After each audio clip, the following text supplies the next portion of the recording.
اللہم صلی علی سیدنا و مولانا محمد وعلی آلہ وصحبہ وبارک وسلم۔ رمضان المبارک کے خصوصی سیشن درس قرآن کی تیسری نشست میں انشاءاللہ عز و جل ہم تیسرے پارے کا خلاصہ بیان کرنے کی کوشش کریں گے۔ تیسرے پارے کے دو حصے ہیں۔ پہلے حصے میں سورہ بقرہ کا بقیہ حصہ ہے اور دوسرے میں سورہ آل عمران کا ابتدائیہ بیان کیا گیا ہے۔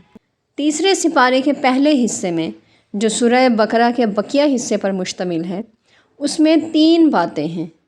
نمبر 1، 3 معروف اور بڑی آیات، جن میں سے پہلی آیت آیت الکرسی ہے جو بہت زیادہ فضیلت والی ہے اور فضیلت میں سب سے بڑی ہے۔ اس میں 17 مرتبہ اللہ تعالیٰ کا ذکر ہے۔ دوسری آیت آیت مدائنہ ہے جو مقدار میں سب سے بڑی ہے۔ اس میں تجارت، خرید و فروخت اور قرض سے متعلق احکامات ذکر کیے گئے ہیں۔ نمبر 3 جو ہیں وہ سورہ بقرہ کی آخری 2 آیات جو ہمارے پیارے نبی آقائے دو جہاں سرور کون و مکان حضرت محمد مصطفیٰ صلی اللہ علیہ وآلہ وسلم کو عظیم سفر معراج کے دوران عرش کی رفعتوں میں عطا ہوئیں۔ ان 2 آیات کے صبح و شام پڑھنے کی احادیث نبوی میں بہت زیادہ تاکید بھی کی گئی ہے اور بڑی فضیلت بھی بیان فرمائی گئی ہے۔ اور دوسرا جو نقطہ ہے وہ ہے 2 انبیاء کا ذکر۔ ایک حضرت ابراہیم علیہ السلام کا نمرود سے مباحثہ اور احیاء موتیٰ کے مشاہدے کی دعا، اور دوسرے حضرت عزیر علیہ السلام جنہیں اللہ تعالیٰ نے 100 سال تک موت دے کر پھر زندہ فرمایا۔ اور تیسرا جو نقطہ بیان کیا گیا ہے وہ ہے صدقہ اور سود سے متعلق، کہ بظاہر صدقے سے مال کم ہوتا ہے اور سود سے بڑھتا ہے، مگر در حقیقت صدقے سے مال بڑھتا ہے اور سود سے گھٹتا ہے۔ سورہ بقرہ کی آخری 2 آیات کی بہت فضیلت ہے اور یہ معراج کے موقع پر عطا کی گئیں۔ اس پارے کا جو دوسرا حصہ ہے وہ ہے سورہ آل عمران کا ابتدائی حصہ، اور جتنا حصہ اس پارے میں ہے اس سورت کا اس میں 4 باتیں ہیں۔ پہلی بات یہ کہ سورہ بقرہ سے مناسبت ہے۔ ان دونوں صورتوں میں مناسبت یہ ہے کہ ان دونوں ہی صورتوں میں قرآن پاک کی حقانیت اور اہل کتاب سے خطاب ہے۔ سورہ بقرہ میں اکثر زیادہ تر جو خطاب ہے وہ یہود سے کیا گیا ہے، جبکہ سورہ آل عمران میں زیادہ تر مخاطب نصارہ ہیں۔ اور دوسرا جو نقطہ بیان کیا گیا ہے اس صورت میں وہ ہے اللہ تعالیٰ کی قدرت کے 4 قصے بیان کیے گئے ہیں۔ پہلا قصہ جنگ بدر کا ہے، جس میں 313 صحابہ کرام رضوان اللہ اجمعین نے 1000 کفار مکہ کی فوج کو شکست دے دی۔ اور جو دوسرا قصہ ہے وہ ہے حضرت مریم علیہ السلام کے پاس بے موسمی پھل کے پائے جانے کا۔ اور تیسرا قصہ حضرت زکریا علیہ السلام کو بڑھاپے میں اولاد عطا ہونے کا قصہ ہے۔ اور چوتھا اور آخری قصہ حضرت عیسیٰ علیہ السلام کا بغیر باپ کے پیدا ہونے، بچپن میں بولنے اور زندہ آسمان پر اٹھائے جانے کا قصہ ہے۔ اور جو تیسری بات بیان کی گئی ہے وہ ہے اہل کتاب سے مناظرہ۔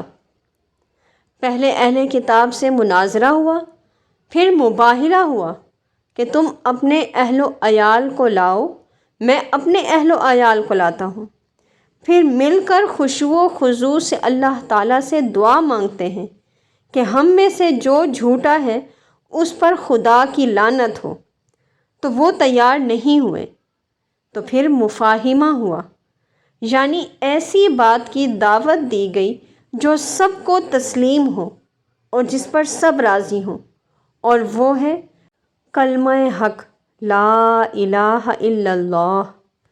اور جو چوتھی اور آخری بات اس صورت کے حصے میں بیان کی گئی ہے وہ ہے انبیاء سابقین سے عہد، یعنی اللہ تعالیٰ نے سابقہ انبیاء سے عہد لیا کہ جب آخری نبی آئے تو تم اس کی بات مانو گے اور اس پر ایمان لاؤ گے، اور اگر تمہارے بعد وہ آئے تو تمہاری امتیں اس پر ایمان لائیں۔ سبحان اللہ۔ کیونکہ بعض رسولوں کو بعض پر فضیلت دی گئی ہے، اور ہر رسول یا نبی پر اسے دی گئی فضیلت کے ساتھ ایمان لانا ضروری ہے۔ اسی طرح آیت الکرسی قرآن مجید کی عظیم ترین آیت ہے۔ اس کا پڑھنا رات بھر شیطان کے شر سے حفاظت کا ذریعہ ہے۔ اللہ تعالیٰ اہل ایمان کا دوست ہے اور وہ اپنے دوستوں کو کبھی تنہا نہیں چھوڑتا۔ جس طرح قصہ ابراہیم علیہ السلام میں ہے کہ جب اللہ تعالیٰ نے حضرت ابراہیم علیہ السلام کو دوست بنایا تو ان کی کیسی بے مثال رہنمائی فرمائی۔ حضرت ابراہیم علیہ السلام اور نمرود کے درمیان اللہ تعالیٰ کی قدرت کے بارے میں مکالمہ ہوا، جس میں نمرود اپنی جھوٹی بادشاہت کی حقیقت کھل جانے پر ششدر رہ گیا۔ اسی طرح بستی سے گزرنے والے ایک شخص یعنی حضرت عزیر علیہ السلام کو ان کے گدھے اور کھانے پینے کے ذریعے اور حضرت ابراہیم علیہ السلام کو پرندوں کے ذریعے زندگی بعد الموت کی حقیقت سمجھائی گئی۔ اللہ کی راہ میں خرچ کرنے کا اجر کئی گنا زیادہ ملتا ہے، لہٰذا خرچ کرتے ہوئے 3 کاموں یعنی احسان جتانا، دکھ دینا یا دکھاوا کرنا، ان تینوں چیزوں سے بچنا انتہائی ضروری ہے۔ جو اللہ تعالیٰ کے دین کی خدمت میں لگے ہوئے ہیں اور کسی قسم کی اجرت کا سوال نہیں کرتے، ان پر خرچ کرنا زیادہ بہتر ہے۔ اسی طرح سود لینا اور دینا دونوں ہی حرام قرار دیے گئے ہیں۔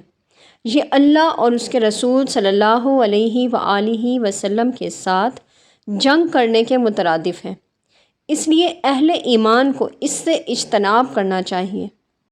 اسی طرح قرض کے متعلق ارشاد فرمایا کہ مومن بندوں کو تعلیم دی گئی کہ جب وہ قرض کا لین دین کریں تو اسے لکھ لیا کریں تاکہ کسی بھی قسم کی مشکل اور پریشانی اور دقت سے بچ سکیں۔ اسی طرح سورہ بقرہ کی آخری 2 آیات معراج کی رات رسول کریم صلی اللہ علیہ وآلہ وسلم کو عطا ہوئیں، تو جو شخص ان 2 آیات کو رات میں پڑھ لے وہ اسے کافی ہو جائیں گی، اور یہ دعا کی قبولیت کا بہترین ذریعہ بھی ہیں۔ علم کا مقام اس سے بڑھ کر اور کیا ہوگا کہ اللہ تعالیٰ نے اپنی گواہی کے ساتھ فرشتوں اور اہل علم کی گواہی کو اکٹھا کیا ہے۔ اللہ تعالیٰ کی محبت کے حصول کا طریقہ اتباع رسول صلی اللہ علیہ وآلہ وسلم میں ہے، اور ہر طرح کے فتنوں، فلسفوں اور نظریات سے بچنا صرف اور صرف اسی وقت ممکن ہے جب رسول کریم صلی اللہ علیہ وآلہ وسلم کے طریقے کو مضبوطی سے پکڑ لیا جائے۔